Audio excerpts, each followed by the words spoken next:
The universe is an infinite expanse of space that progresses through what we call time, an ever-changing factor marching us all along in the same direction. For watchmaking, time is a matter of hours, minutes, and seconds. But for a physicist, it's a window into the downright bizarre.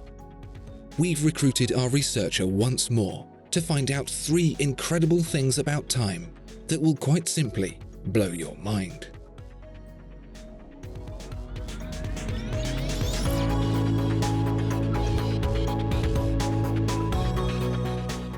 So we can keep on making great watch videos, I'd really appreciate it if you subscribed to the channel.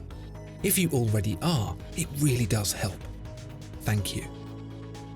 We're all under the impression that time is a constant, that it runs the same no matter what. Sometimes it can feel slow when you're bored waiting for your internet connection to get fixed, or quickly when you're trying to squeeze in another episode of Better Call Saul before going to bed. But this, we all know, is based only on perception, and that time is in fact fixed. Well, our researcher has discovered that this widely held understanding is wrong.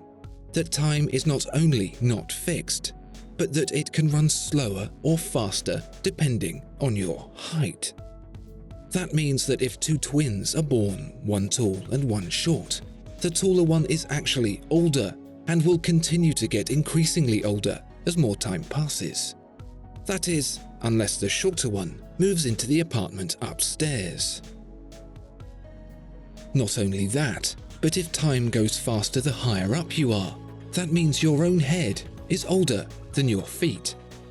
Unless you spent most of your life in a reclined position, your noggin will be celebrating your birthday before your feet will. How on earth is this even possible? Or rather, how far away from Earth is this even possible? There is a time differential in height because of our proximity to our planet, or indeed any massive object, that is to say, any object with mass. You don't need to be an astrophysicist to know that Earth is decently heavy, so much so that it has a direct effect on time itself. If there's a universal principle we can all get behind, it's that the speed of light, about 180,000 miles per second, is a strict constant. It does not change, ever. But when 2 clocks are zeroed next to each other and one is moved higher than the other, only to then run faster by a few billionths of a second, it begs the question, isn't light moving faster as well? If time speeds up the further away from Earth something is, and the time light takes to travel a fixed distance increases too, then that can only mean one thing, that light is going faster than the speed of light. But our researcher has uncovered that this is not true after all. They tell us that it's Earth's gravity that bends the time and space through which light travels. So the closer light is to Earth's rocky mass, the more it bows, extending the distance it has to travel. This means it takes longer to get from one point to the other than it does when it's further away, slowing time down, keeping your feet younger than your head. Your granny would most likely tell you that people who are always on the run are going to get old before their time, along with lots of other nuggets of wisdom like that. But our researcher has come to the conclusion that your granny is indeed wrong. What Granny failed to understand is that, actually, the faster you travel, the slower time gets. If you took 2 very accurate clocks, zeroed them, left one stationary and whizzed the other one around the planet in an aeroplane, the clock on the aircraft would come back having recorded less time than the one that remained behind. That's not a thought experiment, it's been tested, and those were the results.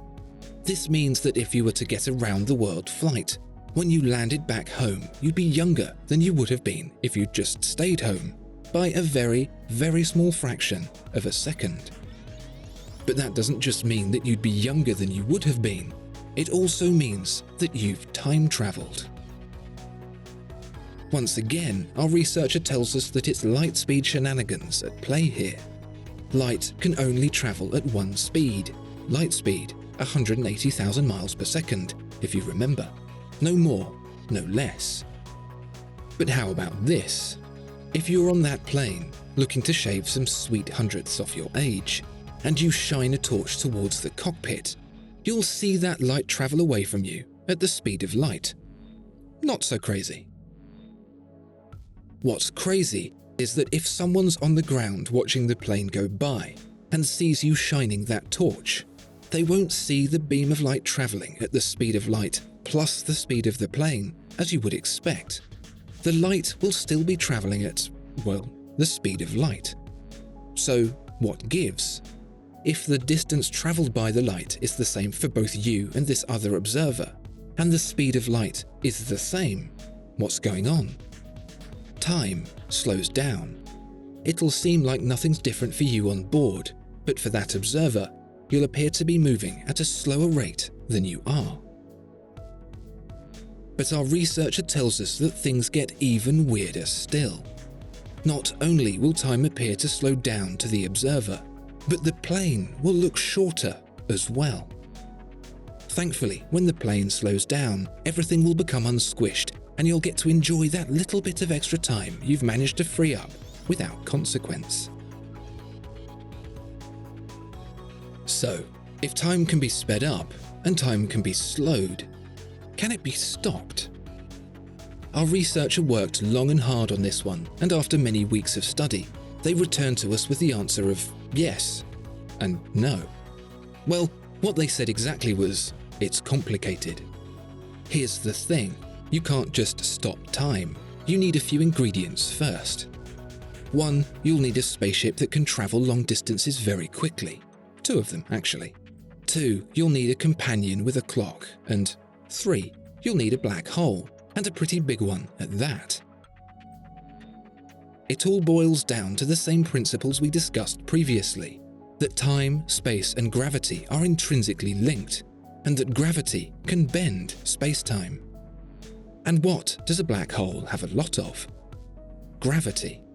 In fact, the infinitely small point in the middle, the singularity, has an infinite amount of gravity. Its gravity is so strong that not only does it bend light, it also stops it escaping completely. Our researcher has discovered that if light, or anything for that matter, gets too close to a black hole, it's impossible for it to come back out again. That's why it's called a black hole. And there's a point of proximity at which the gravity becomes so strong that no amount of energy will pull a visitor back out again, and that's called the event horizon. It's the event horizon that can make time stop. This is where you'll send your companion in the second spaceship to their doom, for science of course, towards the black hole. How will you know when time has stopped? They'll take the clock with them. So we can read the clock from our safe distance. The clock will beam a pulse of light towards us every second. As our ill-fated companion heads towards the black hole, we'll see the clock ticking, a beam of light flashing once per second. But as the influence of the black hole's gravity starts to take effect, warping space-time, the light will have further to travel, like the difference earlier between our head and our feet, but an immense amount more. The closer they get, the more space-time is bent, the further light has to travel, and the longer apart each flash becomes, and the slower time appears to you as you watch. As the spaceship gets closer and closer to the event horizon, the further and further apart the flashes become, the slower it gets until eventually the ship is just about to cross, and it freezes. The spaceship will continue to cross the event horizon and become spaghettified as it's drawn into the singularity. But for you, you'll see the last 2 flashes spaced infinitely apart, therefore freezing the clock and the spaceship forever. And that's that. There's more to time, as our researcher has demonstrated, than hours, minutes, and seconds. It can be bent, quite literally, and even broken. It can be warped by the very planet we're standing on and stopped by some of the most powerful entities in the universe. And I've got a feeling that our researcher is only just scratching the surface. Discover more exceptional watches at Watchfinder. Thank you so much for watching this video. If you enjoyed it, please do consider giving it a like and subscribing to the channel. If there are any watches you'd like to see featured, please let us know in the comments below.